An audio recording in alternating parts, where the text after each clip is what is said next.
We are a month away from the NHL trade deadline, a little under a month now, but we have to start talking about it because, well, the Coyotes, we know are rebuilding, so they got some assets to move.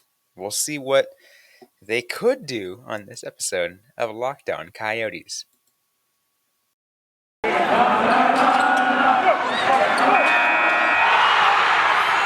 You're Locked On Coyotes, your daily podcast on the Arizona Coyotes, part of the Locked On Podcast Network, your team every day.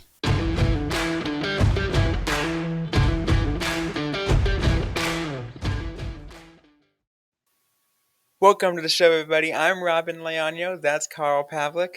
We want to thank everyone for making Locked On Coyotes your first listen every day. We're part of the Locked On Podcast Network, free and available on all platforms. So, Carl, the NHL trade deadline, March 21st this year. Mm-hmm. It's in March. I hate when it's in March. Mm-hmm. Because that's annoying as hell. Yep. But It's we're a month away now. yeah. A little over a month away. It's coming up pretty fast. It's one of those like major milestones to say that the season's coming to an end. And especially for Coyotes fans out there, you're not going to postseason unless you hop on a bandwagon for another team. So this year's almost over, which is probably a good thing for I think most fans. I think most people are happy with that. Yeah, because the potentially worst year of the rebuild is getting closer to being done. Yeah, hopefully the worst year of the rebuild. I can imagine next year being bad, but I don't think it's going to be as bad. No. I think because, unless, all hell breaks loose and they don't get who they want in this draft, it's like, well, let's do it again. Yeah, but I mean, I don't know. We could potentially see Dylan Gunther next year on the team. He seemed close to ready. If you look at Clayton Keller, he waited a year and then hopped to the NHL. Mm-hmm. Gunther seems like kind of that player. We're we're gonna get another full year of development for Barrett Hayton, who seemed to be doing well and seems close to returning from IR. Chance for Victor Soderstrom to come up, see what he can do.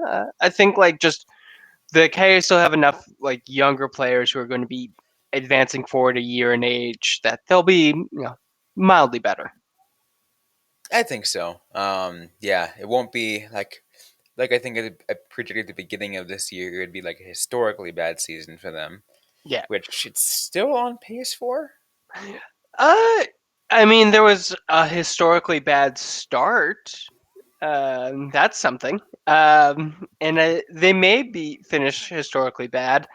They're definitely in the annals of history one of the worst teams in the NHL. I don't know if they are the worst at this point. Heck, they're possibly not even the worst this season. I'm trying to think. I'm trying to look at their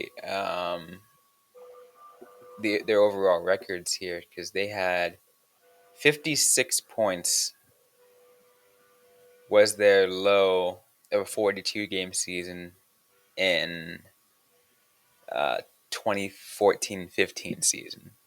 Gotcha. What are they at now? They are currently at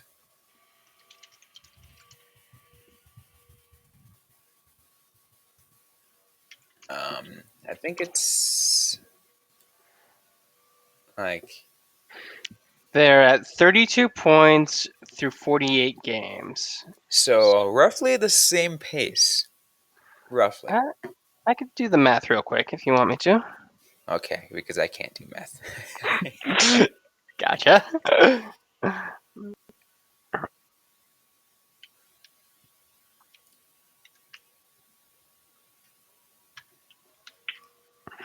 Currently on pace looks like for 55 points.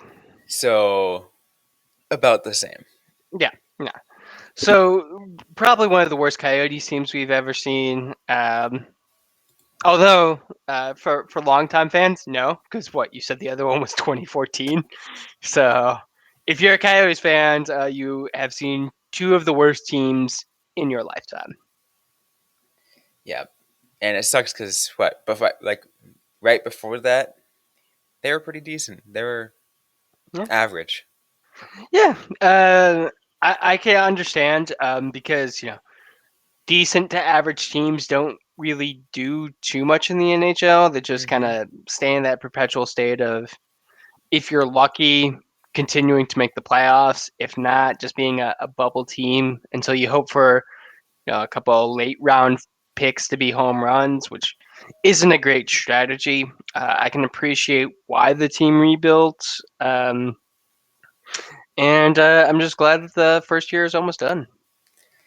Yep, but unfortunately, the some of the worst part of it is about to come, and that is your favorite player could be on the way out.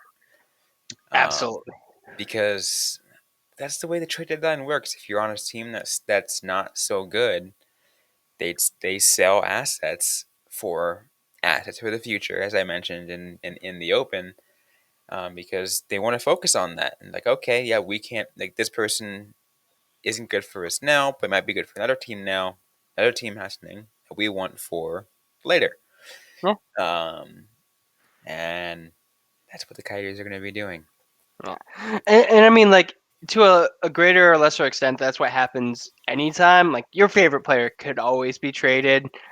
Honestly, you probably shouldn't have gone into this season having a favorite Coyotes player, just because I don't think anyone really has any kind of long term future with the team outside of maybe a few.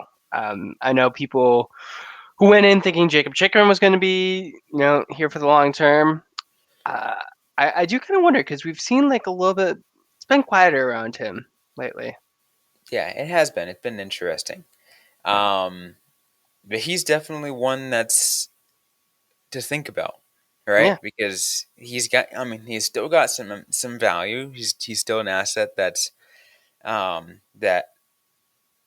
teams would want. It'll be interesting to see what are the options for. And you know what? I think in just a moment, let's start going through some of that thought process, right? Of values for certain players, and that includes Jacob Chicken. We already mentioned him earlier, yeah, and like in earlier in this season, but in the kind of stuff that we think we can go for. But let's kind of revisit that plus a few other players, see what we can do, all for that. But first, I want to let everyone know that football might be over for this season, but basketball is in full steam for both pro and college hoops. Bear down, go Wildcats! From all the latest odds, totals, player performance props, to wherever next fired coach is going to land, BetOnline.net is the number one spot for all your pro and college sports betting needs. BetOnline remains the best spot for all your sports scores, podcasts, and news this season. It's not just basketball. BetOnline.net is your source for hockey, boxing, and UFC, right down to Olympic coverage and information. Head down to the website today or use your mobile device to learn more about the trends and action. Bet online, where the game starts.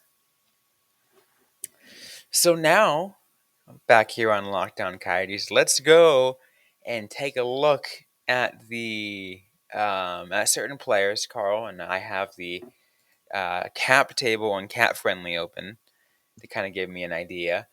yep. Not sure. I'm for sure. I'm not sure that's where you are. Maybe you might be on stats page or whatever. But I'm also on cap cap friendly. friendly. The- It's the best place to be right now. yeah, It kind of gives you an idea of contracts, even though the Coyotes don't have any players, very few players whose contracts extend past this year. But you know, yeah. Well, I mean, did you want to start with Chikrin since we talked about? let's start with Chicken since we talked to him before I talked about Bet Online.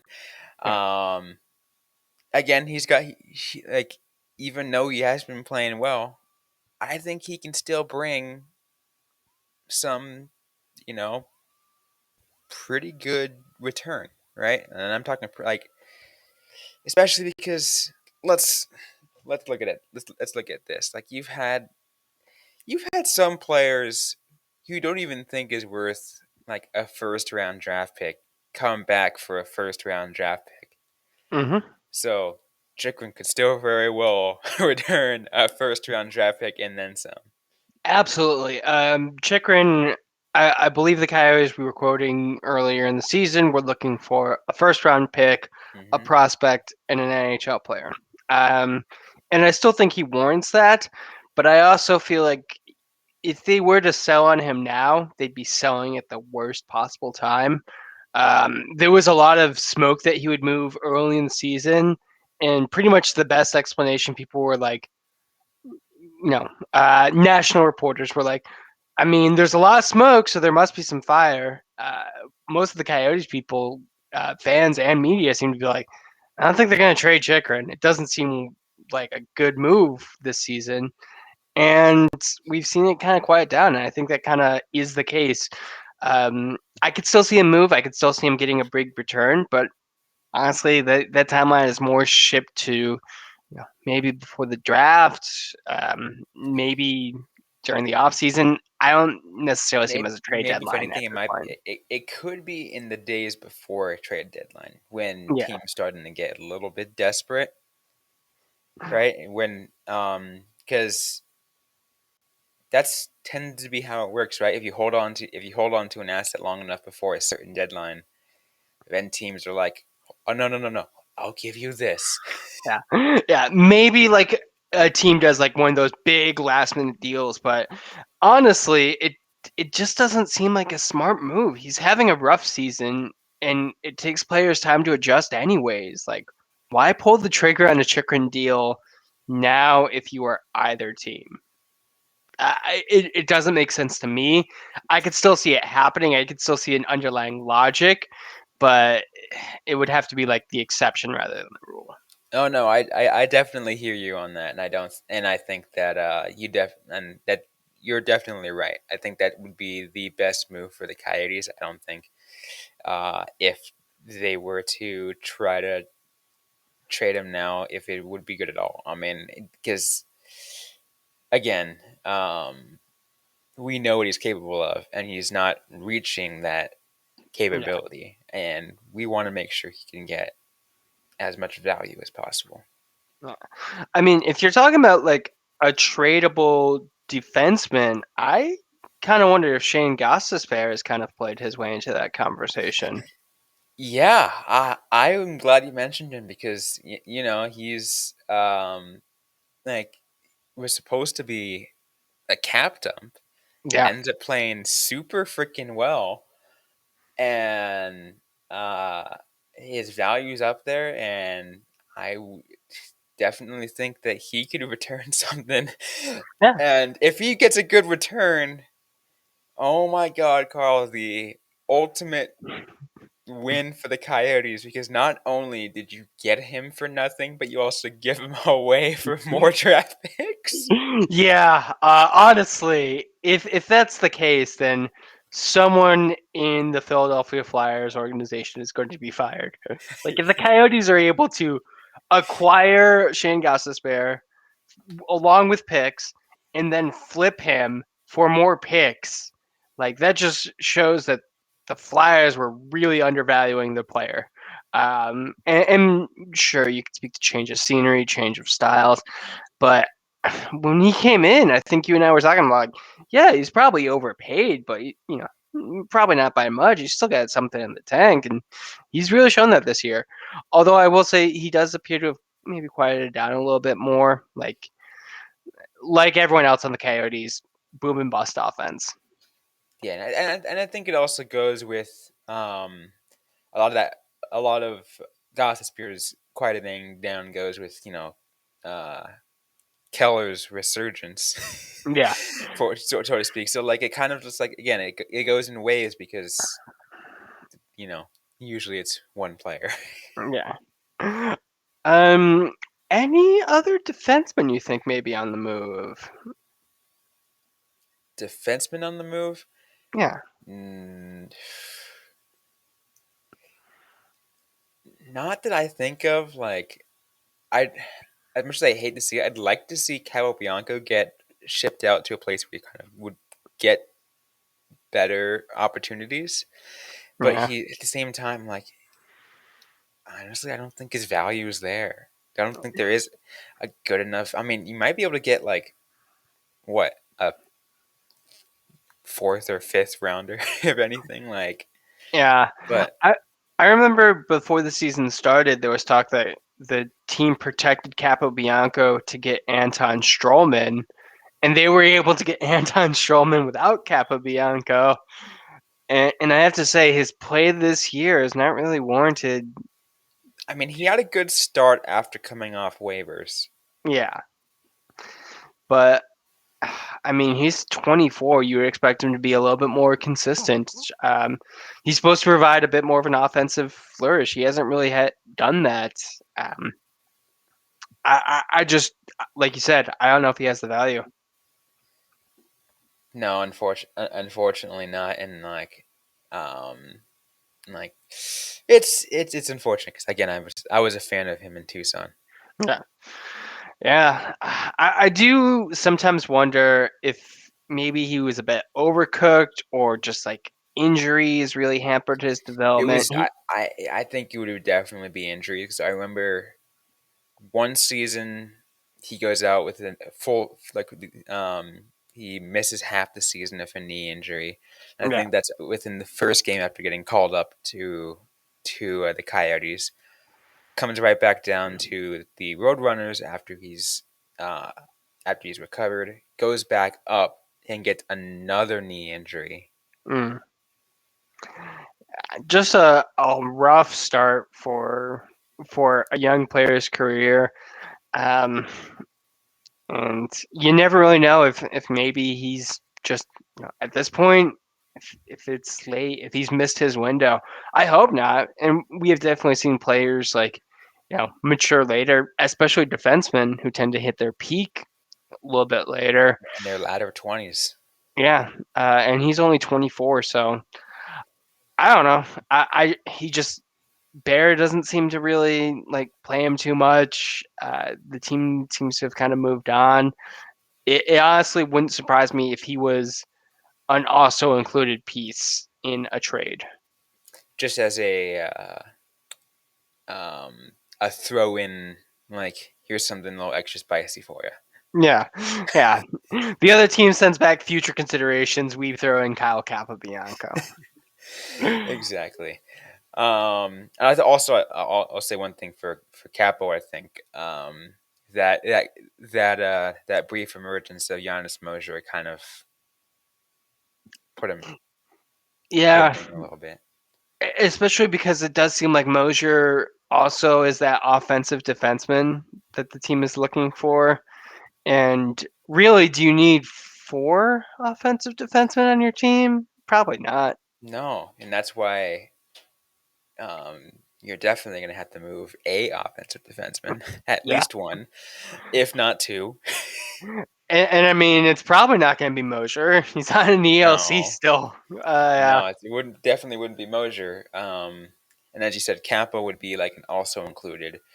Gossespear is the highest valued at it currently, probably like in terms of right now, Yeah. because Which, Chikrin would be if he actually played like he did last year. yeah. I mean, honestly, if I was Bill Armstrong, I would keep both Chikrin and Gossesbear for next season because I think that the team is going to need to do something next year, and I think those are the best chances of having that kind of the blue line that I think that the team wants. Plus, let's look at it this way: Chikrin if can redeem himself in an extra year, increase his value back up. Yeah, Especially with a potentially slightly better team around him. yeah, and just like a year under his belt, being the number one guy, like Exactly. it is, I think, astonishing at just how much pressure was put on Jacob Chikrin to succeed this year, and it's not the biggest surprise that making him the number one defenseman on an extremely bad team is not a recipe for a lot of success in the Yeah, first year. But had to be he, the number one guy under a completely new system, new coach. yeah, Like That's a lot of stress for a 23-year-old. Absolutely. Absolutely. Anyways, though, we're gonna move on from defensemen and talk forwards, and talk and take and just the rest of everything in just a moment. See what other players can yield back good assets for the Arizona Coyotes. All that in just a moment. But first, a quick word from our sponsors. And now let's get back going. The Let's finish off, Carl, with talking about kind of the rest of the players and who we think can yield back good assets, who might be trade worthy. And I'll start by asking you this question because we talked about this before the season started, and we knew this was going to be the case because we knew this person wanted to leave, and that's Phil Kessel. Yes. He's played pretty well. Yeah. Where's his value at? Does he get traded this trade deadline? I think he gets traded. I think the team would be stupid to not trade him. He's a pending UFA. He has some value. His goal scoring has really taken a step back, but I think he's become a much better playmaker. He can still put the puck where he wants it to. It's just no longer going in the net. It's going on someone's stick. And I think that's fine. Um, I, we were talking before the season, maybe like second round pick and a prospect. I think he's still good for that return. I would think so too. I think and plus he's the kind of player that like anyone, a lot of people, most teams would want in the locker room, right? Yeah. He's that kind of like leader, just like seems like a really good presence and on the team, like If nothing else, we know this about hockey. They fetishize having been there before, having won the cup. And yeah. Kessel has done that. He has won back-to-back cups. And there seems to be plenty of interest in, bringing him back. I saw an article about could he return to the Toronto Maple Leafs, which would just be insane. He still has a no trade clause, no movement clause, so he may even veto that one. I don't think he wants to go back for that media, but I mean, it'll only be for a year. I doubt he resigns with the Toronto Maple Leafs, so yeah, who knows? I think he'd go wherever he think a cup is most likely.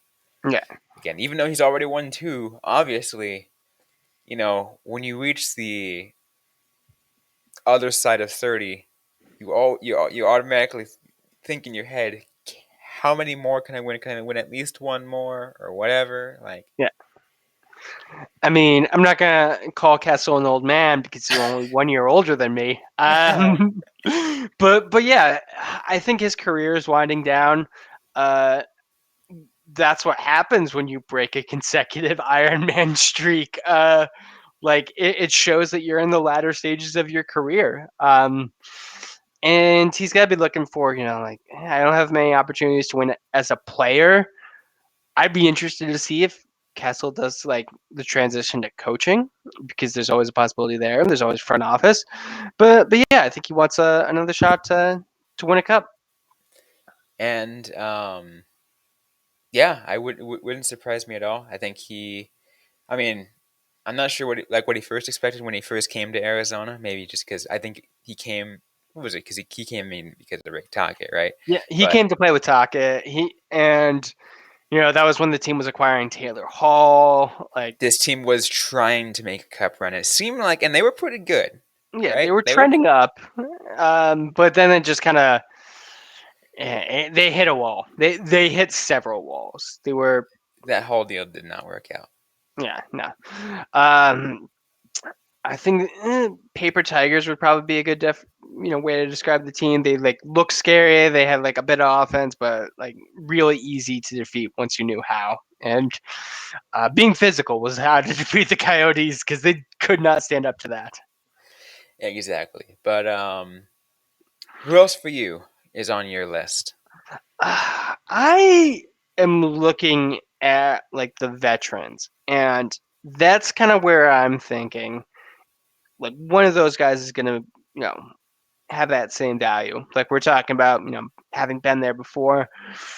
I kind of wonder about Jay Beagle once he gets off IR, if he's maybe a person that some teams are interested in. Yeah, it'd be an interesting one. I doubt he'd get much of a return, but yeah, something. Now and it'd be plus it'd be 1 year of 3 million. Like they just keep on that 3 million cap. Yeah, Like, and let's be real, some teams right now are circumventing the cap. yeah. Um, In, I'm not gonna point any fingers, but you know there's a team just not too far north of us who's doing it right now. yeah. And I will say what I said before. As long as it is done within the bounds of the rules, I'm fine with it. Yeah, exactly. Yeah. Until they change the rules. Yeah, like that's one of those things where I'm like, yeah, argue to change the rules. Don't argue this season that the rules are bad. What about Lawson Krauss?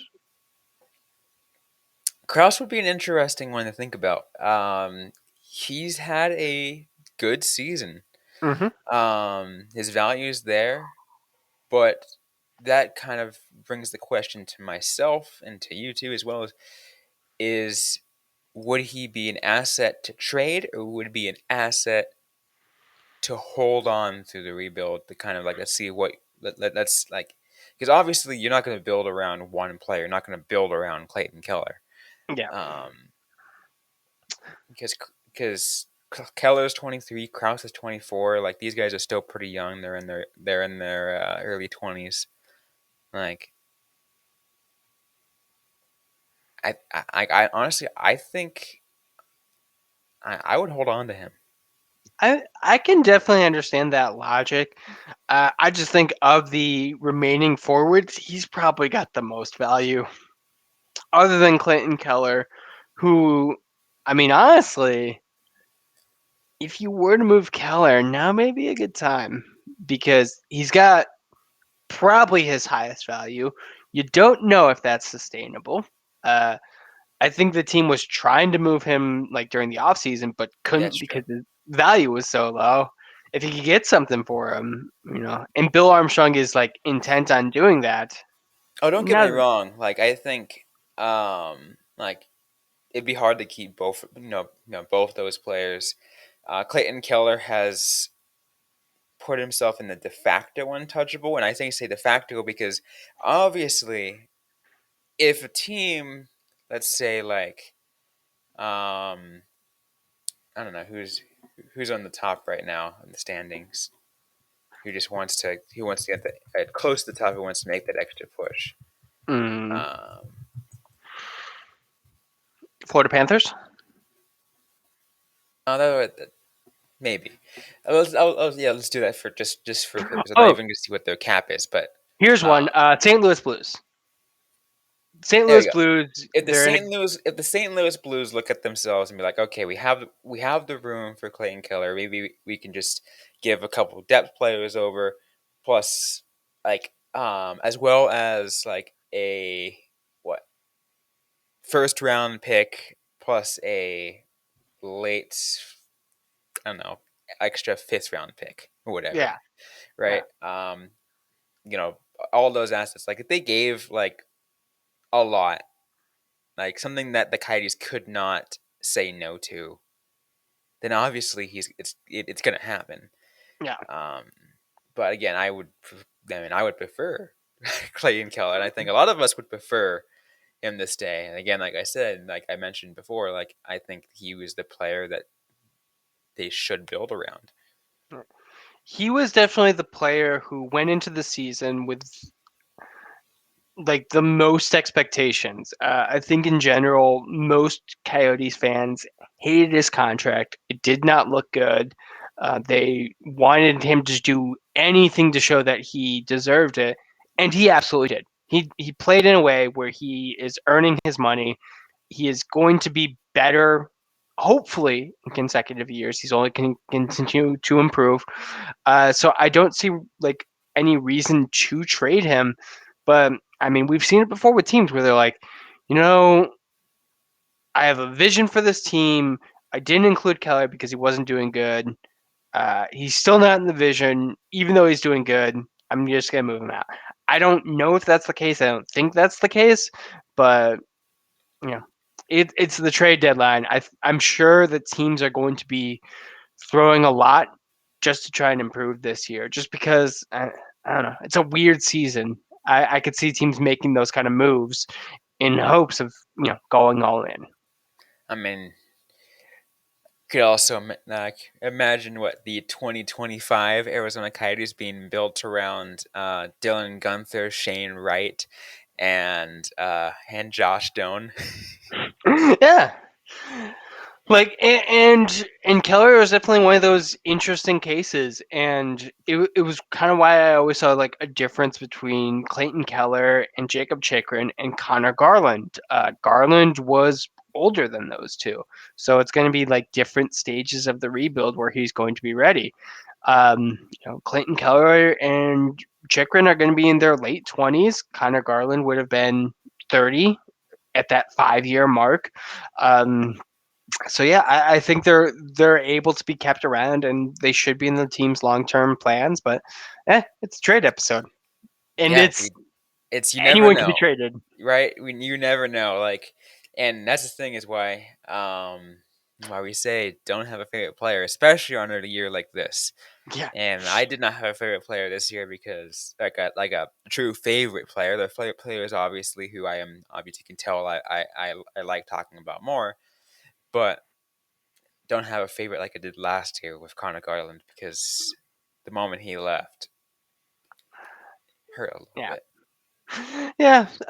I mean, Oliver Ekman-Larsson was always my favorite player to watch. I did not enjoy seeing him go, uh, but I have been loving watching the growth of Clayton Keller. Let me say that.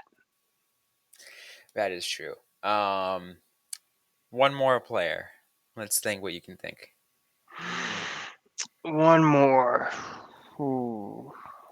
If you can find one more. I wonder about someone taking a chance on Alex Galchenyuk.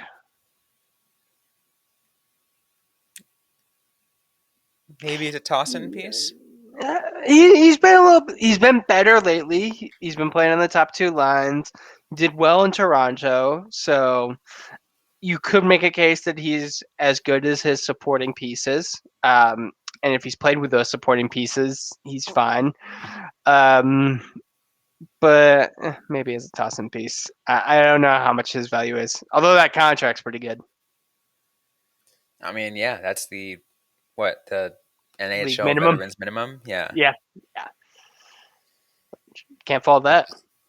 So like, yeah, he's like, so he's cheap and whatever. So like, yeah, someone can easily pick him up for, um, at least a decent return. Like, it would be like a decent return if it was by himself, but maybe as a toss-in piece. Like, let's say like, um, let's say Gossespierre gets shipped out. It's like, but we want to forward to them, and he's like, let's see what like maybe we can toss in Galchenyuk if you give us like a first and a third, whatever. Like, Or like do Galchenyuk and Phil Kessel, two players who were traded for each other, have them sent out as one package. another option, another Yeah. option. I mean, that would be a good one to the Toronto Maple Leafs. You know how well Galchenyuk plays with their players. You can put in Phil Kessel there. Let's do it. Let's do it. It would be definitely fun to watch. But we are out of time at this episode of Lockdown Coyotes. If you like what you heard, don't forget to leave a review, like, comment, subscribe if you yet to already. We're available everywhere you get your podcast. And as a little bit of a teaser, once again, coming up next week, early next week, we are going to release an episode of with a special guest on the Lockdown Coyotes podcast. Someone who is a big part of Arizona sports. You can take a guess at who it is. We won't confirm it until late on Friday. So you have a little bit of time to figure it out. Yeah, got like a day and a half. You have a day and a half to figure it out. But go ahead and give us a guess. Again, this is a pretty big person in Arizona sports. I'm excited for it. I'm pretty sure you are, Carl. Yep. So it's gonna be fantastic. Anyways, though, don't forget to interact with us on social media. We are on Facebook, facebook.com/LockedOnCoyotes, on Instagram at LockedOnCoyotes, and on Twitter at LO_Coyotes. I am personally at Robyn_Leonio. Carl Pavlik is Carl Pavlik FFH. Interact with us, ask a question you might have. We might interact right back or on a future episode of the Locked On Coyotes podcast. Thanks again, everyone, for listening to today's episode. Hope you guys are staying safe out there. Hope you guys are staying healthy. And don't forget to howl on.